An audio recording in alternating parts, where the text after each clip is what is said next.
கமெண்ட்ல பாத்தீங்க நம்ம வீட்ல வளர்க்குற பப்பீஸ்லாம் காட்டுங்கன்னு கேட்டிருந்தாங்க. அவங்க பாத்தீங்கன்னா நம்ம வீட்ல வளர்க்குற பப்பீஸ் கிடையாதுங்க. ரோட் சைடுல இருந்த பைரவ தான் அவங்க வந்து குட்டி போட்டு மார்கழி மாதம் அந்த மழையில வந்து மாட்டிக்கிட்டாங்க. சரி ஒரு 10 நாள் நம்ம வீட்ல வச்சிருந்து அதுக்கப்புறம் நம்ம வீட்டு சைடு கீழேயே வெளியில விட்டுட்டோம். இங்கேயே தான் இருக்காங்க. இவங்க ரொம்ப வீக்கா இருக்காங்கன்னு இவங்களுக்கு ஃபர்ஸ்ட் நான் பால் வைப்பேன். இவங்க 2 பேரும் கீழ நின்னுட்டு என்ன கொலைப்பாங்க.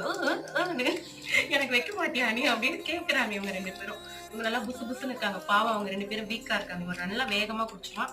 ஸ்லோவா குடிப்பாங்க. இப்போ வாசல் பேருக்கு கோலம் போட்டு வந்து அதுக்குள்ளவே உள்ள வந்துட்டாங்க.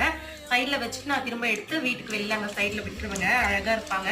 சமத்தா போய் படுத்துப்பாங்க. பாருங்க வந்து முகம்லாம் நல்லா தெரிய ஆரம்பிச்சிருச்சு. என்னை பார்த்துதான் வெளியில வந்துடுறாங்க.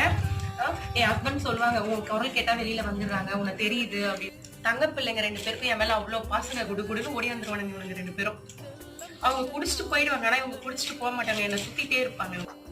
எவ்வளவு வேகம் பாத்தீங்களா இவங்க 2 பேரும். முருகு என்னடா உன்னை காமி